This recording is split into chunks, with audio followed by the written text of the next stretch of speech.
I wanted to talk about the fact that this incredible woman, Dini Petty, I was so fortunate to have her write the foreword to my new book, Connecting, Rewire Your Relationship Culture.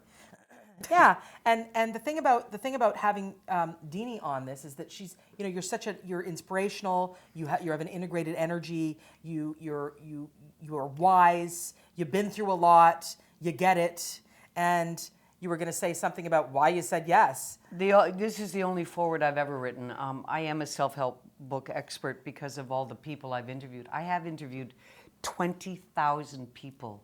That's incredible. Yeah, and a lot of them were self-help experts. And I'm fascinated, always been fascinated, because I've always been trying to figure out my own journey. Yeah. And this is an age in which you can take advantage and go to a good therapist. And I use them. I studied so much. But when I read this book, I went, you know, if someone had given me this when I was 18 and I'd read it, I could have avoided those 4 marriages and would have had a better shot, because it took me a long time to unravel and sort out all. It's a lot of work. It is. And it's like a roadmap. It really is a Yes. roadmap in many ways.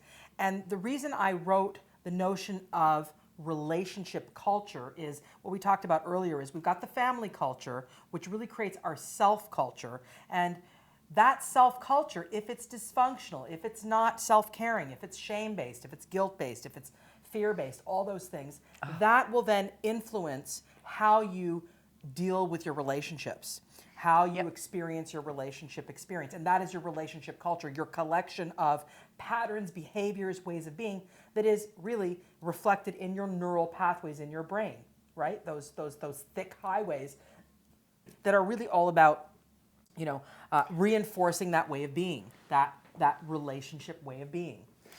It's interesting that I say if you, the goal in life is to make peace with yourself. I mean, that's a great goal, and I've made peace with myself. But in doing that and sorting out all the stuff, you have to make peace with your family. I'm sorry, you gotta do it. And whether that means disconnecting from someone, for learning how to forgive them.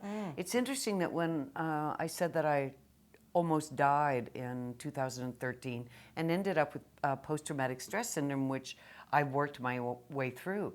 But boy, did it ever change my viewpoint on my father. And I understood. Oh, because he had the PTSD. That's what caused a lot of the problems in my home. And, you know, it wasn't until shortly before my father died at the age of 80, whatever, that the veteran said, yes, Mr. Petty does have PTSD. And by the way, we think that the shrapnel in his hands might have come from the war. To which I said to my sister, I told you he was setting off bombs in the bathroom. Yeah. Like, where else would he get it? But I understood, and I was able to... have more empathy for him? Empathy and more forgiveness and letting go. God, am I ever good at hanging on to it? Okay. Oh, yeah, aren't we? Well, a lot of people are grudge holders. And, you know, grudge holding is such a destructive neural pathway. It's such a destructive pattern way of being. Because really, what does it do? Really, what Zip. Well, any negative behavior that we engage in, we subconsciously perceive it as having some sort of positive benefit to us. So grudge holding might actually be, we think, about what? Protecting ourselves from ever having that thing happen again. Maybe. Or, you know, whatever it may be. It's always, when we engage in anything, we're doing it for some positive reason. But what I say to people is, let's find a more functional way to get that positive benefit. So if you really are protecting yourself through holding a grudge, find a workaround, find another way to create a protection. Maybe that is setting better boundaries. Maybe that is better self-care. Those are ways to protect yourself as opposed to holding a grudge, which really is quite destructive and dysfunctional. I often say to women, look, think of yourself as a 100-watt light bulb. You've got all this there's 100 watts. Everything you hang on to and drag around takes a little of your light and a little more of your light. And there was somebody that I worked for in my life, and I after I left them, if you would mention this person's name, I would be like, rah, rah. And one day while I was just doing it, I went, this person, Dini, is not worth your time or your spit. What was it for you? What was your positive benefit to hanging on and There wasn't. There was none. And I realized at that moment, this person didn't deserve my energy, and it was all gone. I was like, I don't need to drag him around. He doesn't deserve my attention at all. Right.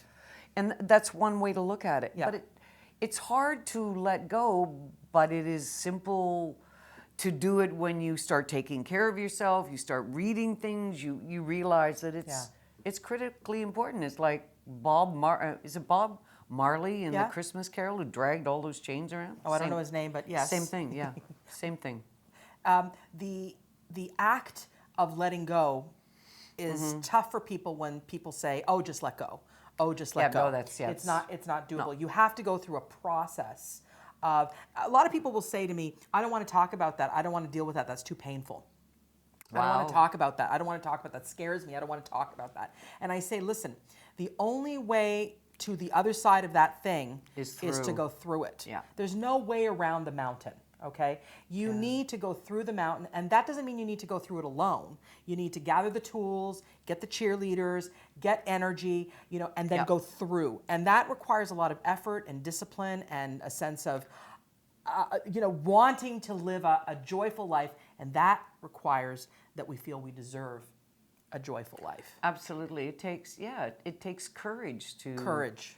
Wasn't it Eleanor Roosevelt that said, "Face the thing you fear the most"? So, I got Netflix, and when I was 10 years old or so, my parents would go out Friday, Saturday night, and I would watch The Twilight Zone, and I was just terrified. The first movie I went to, and the only horror movie I have ever seen, was The Exorcist. I walked out and I said, "That's it. I never went to another."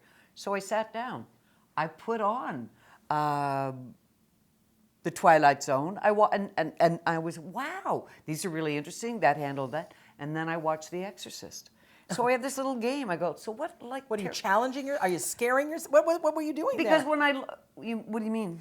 When you were doing that again, watching it, I realized it isn't scary. It was something that happened back then. Okay. It was just, So you were able to speak to yourself with logic about what was... I was able to face what apparently terrified me so much and realize it really wasn't by that confronting scary it. Once you look at it. I call that like the Wizard of Oz, Dorothy, and they're kind of going down, and they're like that sound of that booming voice really scaring them. And when Toto goes and pulls back the curtain, and all we have is a little old guy with a machine creating a distorted voice, Dorothy and all of her companions go, "Okay, that's not so scary." I believe that's what it is. The process of taking apart something that has formerly created trauma and the PTSD, if we look at it quite directly, which is why I do the holistic work where people are doing visualization and relaxation and also talking about the scary thing, they are rewiring their neural pathways by being peaceful while talking about something scary. And that is the act of dismantling the fear. Literally. I hadn't seen my father for many, many years, and I went out to my sister's, and my dad was living with my sister. God bless my sister, because my father was problematic. People with severe PTSD who've never been handled, they're not a lot of fun to be around. No. So I go to the house, and I'm standing there, and my father walked into the kitchen, and I saw this older man with a pot belly, and the first thought that went through my mind, how can you be the monster? You're just a little old guy. You're just so. Once again, it's the pictures that get stuck in your memory that are like, and then when you actually look at the reality present day, you go, wow. So that's what I'm talking about with rewiring. That's exactly what you're talking about. Yeah. And so the question is, when I say rewire your relationship culture, what I'm talking really about is this redoing the beliefs and patterns that we have brought down multi-generationally. What gets me up in the morning is knowing that we can actually change the multi-generational dysfunction through choices, through decisions, and through a sense of mental, emotional discipline and use brain science, neural pathways to change. So the question I have for you is, in terms of that multi-generational dysfunction and the rewiring, do you think you have managed to rewire the relationship culture that you brought down from the family culture? Absolutely. My sister and I talk about this. My father's father was a shoemaker. My father was a geek. He wasn't an athlete, so he was like not a popular child. And my grandfather was a really tough, abusive man. So my father was abusive. My sister and I have totally broken that in our family. It's You've broken the mold. Oh, You've broken absolutely. the It stopped patterns. with us. We both evolved. So did you declare beyond it. quite consciously, the buck stops with me? It stops here. We don't, you have, I never said that out loud, no. okay. I went on a or something to that effect. Yeah, it's important for me to understand for myself. For me, the final resolution of my PTSD, and I did so much therapy and I did all those trauma releasing exercises, was that I could actually understand it for myself, that it made sense. Right. And one day I went, I know what it is. For me, post-traumatic stress syndrome is I was the effect of everything. I could not affect anything.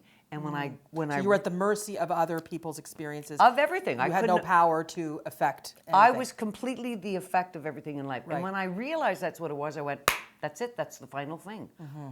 I'm going, and I don't, how much of it is gone? I think if you go through something like that, it forever changes you. But, when I think of how much of it I've handled, I get 95, 97%, so I'm okay. Nice. But, And your kids have benefited from you having done the work on yourself. I know that.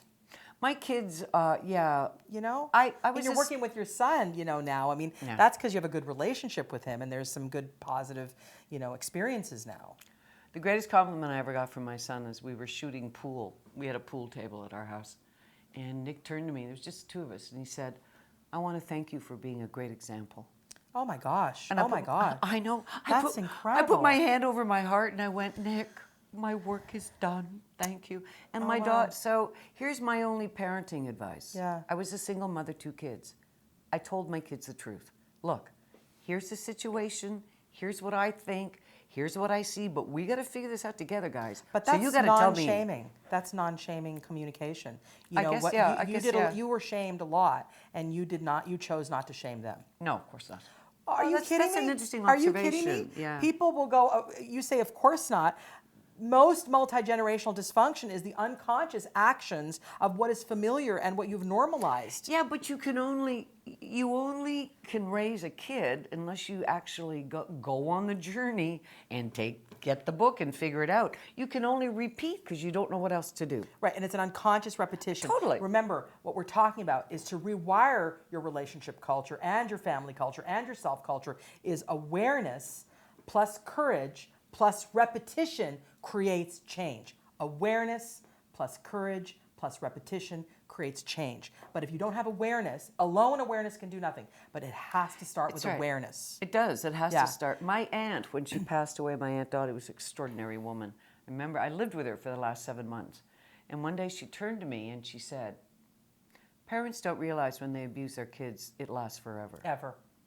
Studies are out there around what yelling does to children.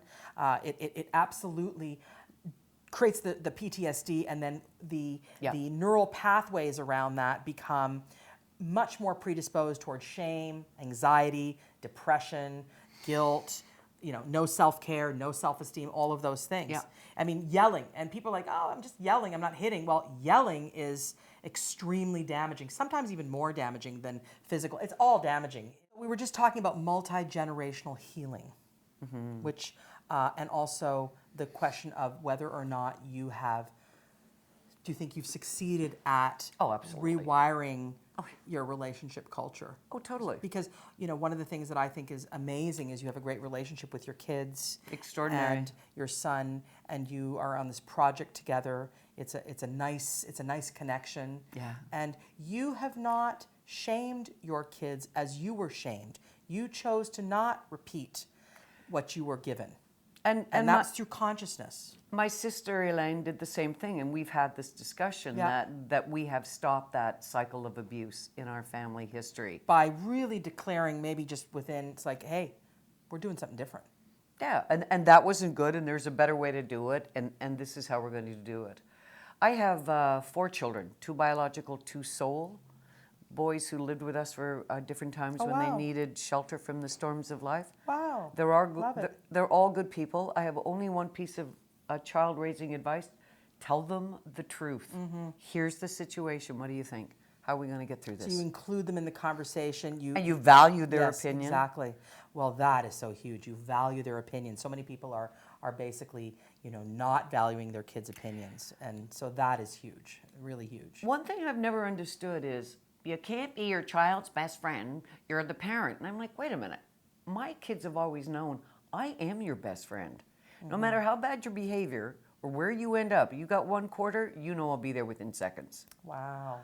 And if you don't It's know called that, unconditional love. total. Yeah. Well, that's what it's supposed to be like. Yeah, many people aren't doing that though, Dini. So it's you say that as if it's obvious, but it's not to a lot of people. The only reason they're not doing it, Victoria, is in order to have a successful relationship with your children, you've got to make peace with yourself and resolve it. That is what you just said to me is the biggest nugget of gold right there.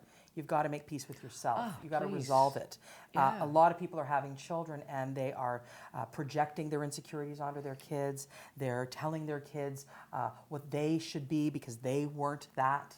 They are telling them their own body shame issues. They're putting it onto their girls. They're putting it onto their boys. And saying boys don't cry and all of these things. So you said it. You said the thing that I think is most important, which is to resolve yourself, to find peace with yourself, to rewire to know that you have brain neural pathways that you can work with to change your way of living and your belief systems. Here's one other thing I say to women. Very few people ever listen to themselves when they're talking. And I say this in speeches. We spend so much money on our clothes and our shoes and our hair and our makeup and the this and the that. And then you open your mouth and you give it all away, eh? And it's important to listen when you speak. And you'll find yourself getting in patterns. I caught myself doing it. I'm going to the store for some milk. I'm like, for Dini? So listen to when you speak, because when you open your mouth, you give it all away. No matter how pretty you are. I remember going to a dinner with the hockey team. Lori Horton and Tim Horton were friends of my family. And I go in and there's this, I swear to God this is true. I sit down and there's a Bobby Bond, big hockey player, and there's a woman beside him. And as I sit down, she says, "Can I have another Twinkie, please, Bobby?" And I thought, she's telling a joke. I've come in and this woman talked like that the whole night. Baby talk. And I'm like, wow. Yeah. That and women who obviously she's infantilizing herself, and people do that. They don't value their own adult power. Or the women, when you call the officer the sweetest, "Oh no, he's not here, but I know he'd love to talk to you." I want to start screaming obscenities down the phone at them. It's just like the sugar is. So listen to yourself. Yeah. Your voice is a bigger projection of who and what you are than any hairdresser, makeover, facelift is ever going to give you. It's been such an amazing honor and privilege to have you sit here, talk to the Ask Victoria audience. I know they're going to absolutely adore this series, this 3 or 4 segments that we put together. Good. You are a delightful light. I believe you have a light that you shine on the planet. You sparkle, and you bring wisdom and experience. And you've been down the rabbit hole and back. You've experienced a sense of, I can kind of leave the planet or choose to stay on the planet. And you made some incredible decisions through some really difficult life experiences. I mean, you've come by this quite honestly. Yes. And I have a lot of admiration for you. There's no other way to come by it than honestly. Absolutely. And I am 71, and this happened before my birthday. I'm happy. You're a joyous person. Well, I had a decade plus down the rabbit hole. I wasn't happy, and now I'm happy again. I'm like, okay. Because you like yourself?